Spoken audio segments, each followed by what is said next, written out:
Quando você fica doente, você se deprime, fica entristecido, porque não gostaria de estar na cama e sim no trabalho.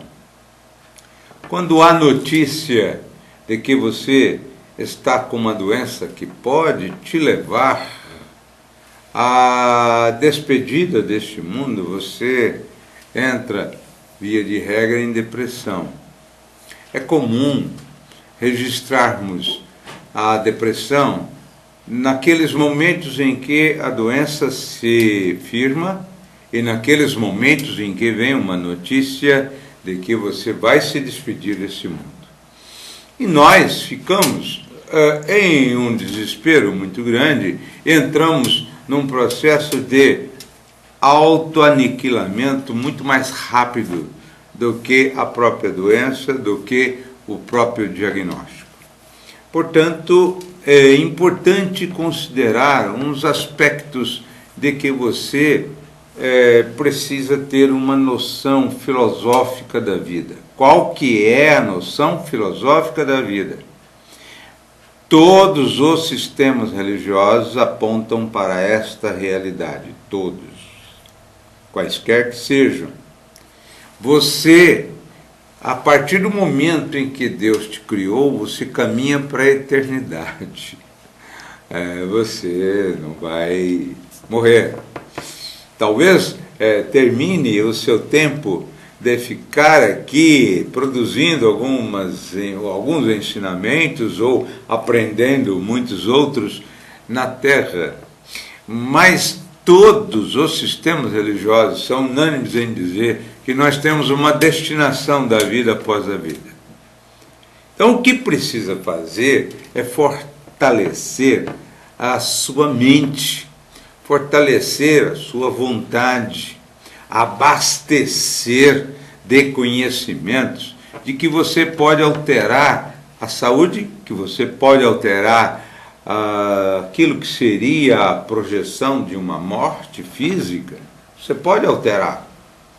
Há determinadas estruturas dentro do nosso ser em que nós podemos alterar em razão do predomínio da nossa produção de hormônios, produção de forças psíquicas, chamado de adrenalina, né? O menino está doente, quase a morrer, a mãe diz a ele: o que posso fazer? E ele diz: mãe, eu queria ser bombeiro, eu vou morrer. Ela liga para um comandante, o comandante fala: não, fala para ele não morrer não, fala para ele que eu vou levar lá uma farda, dentro de 48 horas ele vai ser bombeiro e nós vamos fazer toda a fundamentação aí daquilo que seria a praxe de se formar um bombeiro. O menino tem uma adrenalina imensa,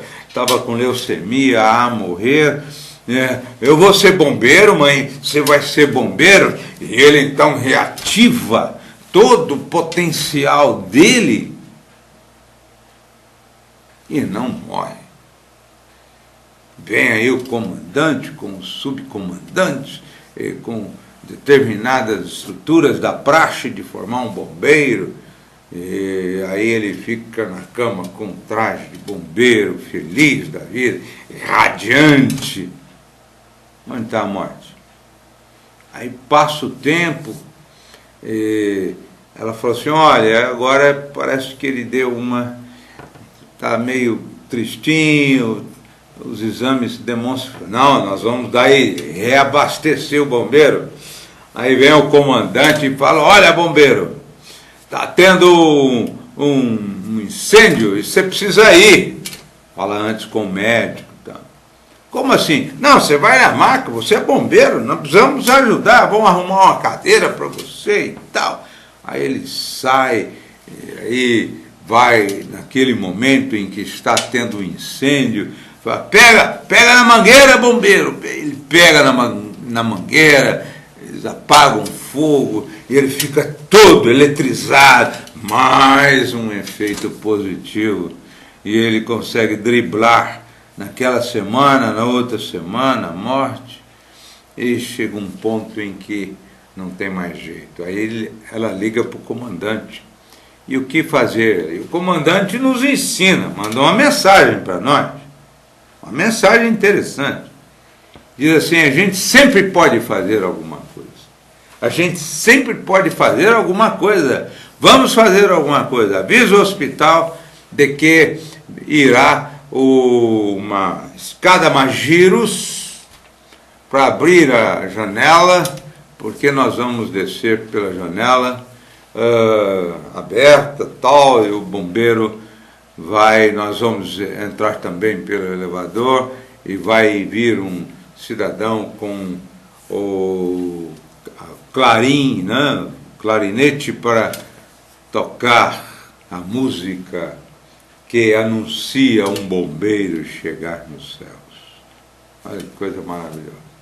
Aí o menino, quase a morrer, tem a notícia, dá uma pequenina avivada, o sorriso se estampa, aí ele ouve as sirenes, o cidadão aparece pelo quarto, os outros vêm pelo elevador, e aí, bombeiro, você vai partir, mas você vai receber a nossa homenagem pelos serviços prestados de bombeiro.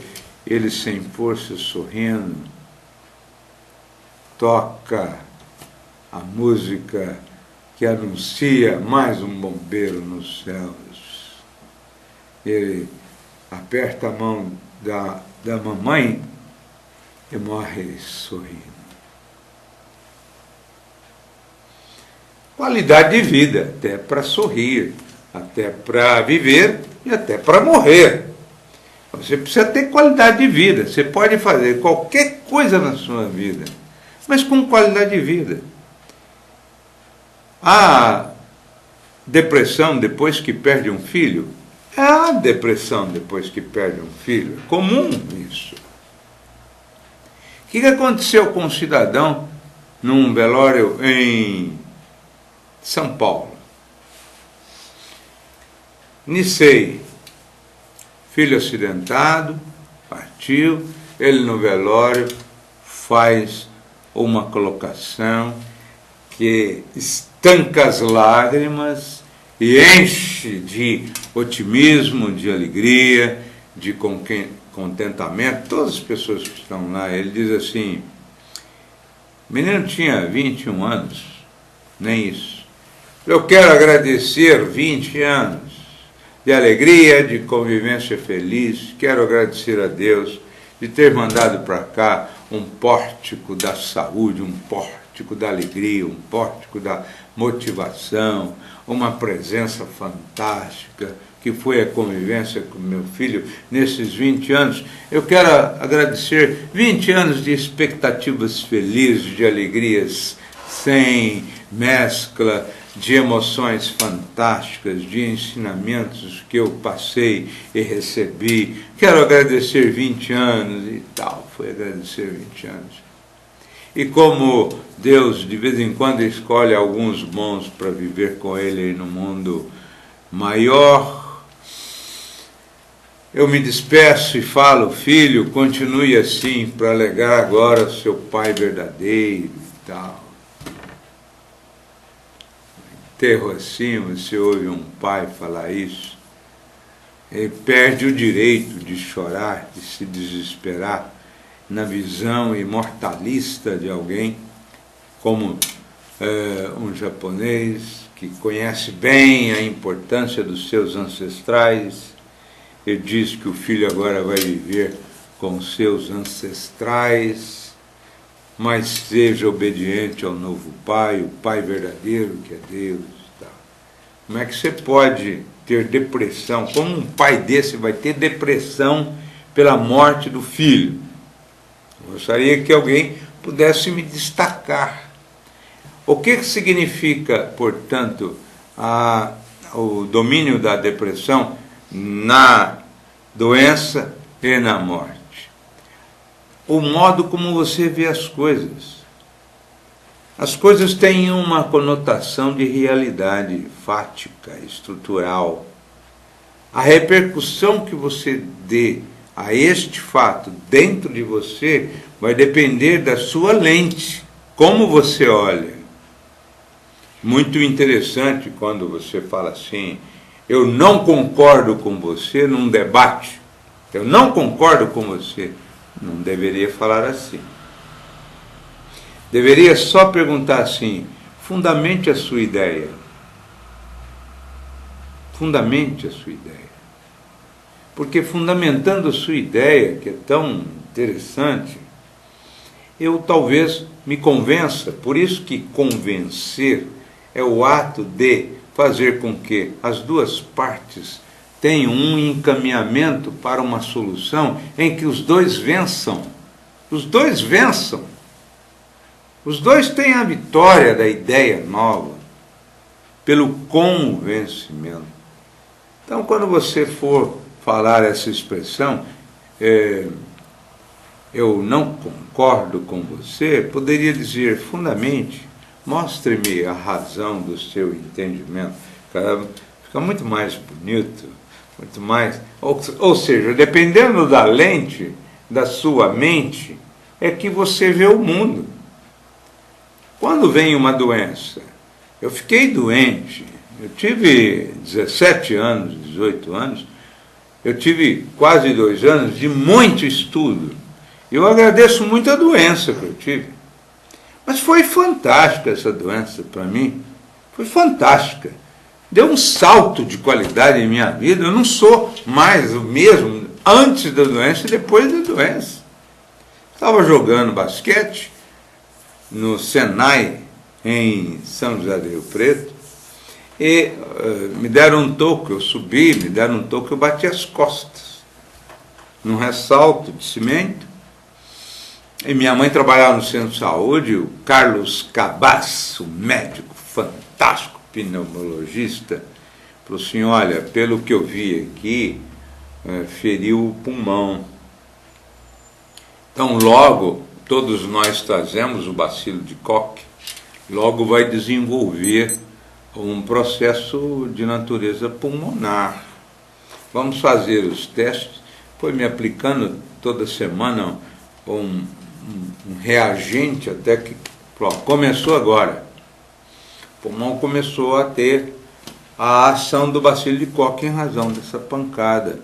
Mas não há problema não, vamos fazer o tratamento, só que tem que fazer repouso absoluto, cortei todas as minhas atividades e fiquei mais de 1 ano, quase 2 anos, no estaca zero.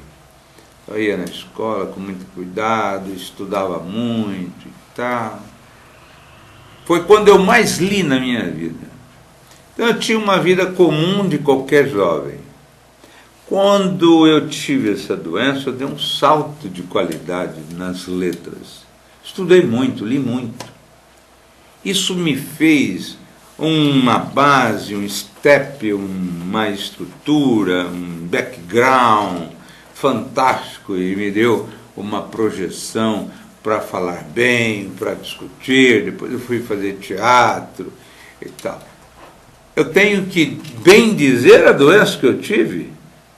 Nesse período em que os adolescentes não querem fazer nada a não ser buscar os seus folguedos, que na época eram sãos, não eram como agora. E nós demos um salto de qualidade em nossa vida. Essa doença fez bem ou mal para mim? Essa doença me fez um bem enorme. Eu entrei em depressão? Não, eu aprendi muito. Eu fiquei revoltado com o processo de não ter condições de sair, passear, como meus amigos, que me vinham fazer visitas, e às vezes faziam em mau hora, estavam preparando para sair e passavam lá, e eu ficava assim um pouco entristecido. Não, não me fez mal. Por que não me fez mal? Porque eu ativei a minha mente num processo de compreensão construtiva. É isso que nós precisamos fazer. Ficou doente, aproveita, relaxe. Não é? Relaxe, faça uma série de coisas e produza. Chegou a morte, eu não vou morrer, eu só vou sair do corpo. Esses dias o Granella, tempo atrás o Granella disse que se eu morrer, estaria escrito na lápide assim, alguém que foi ali rapidinho e volta já. Aí eu, para vingar dele, falei assim, quando o Wilson Granella morrer, eu vou escrever na lápide: enfim, no foco, porque ele é fotógrafo e entrou no foco. Até semana que vem.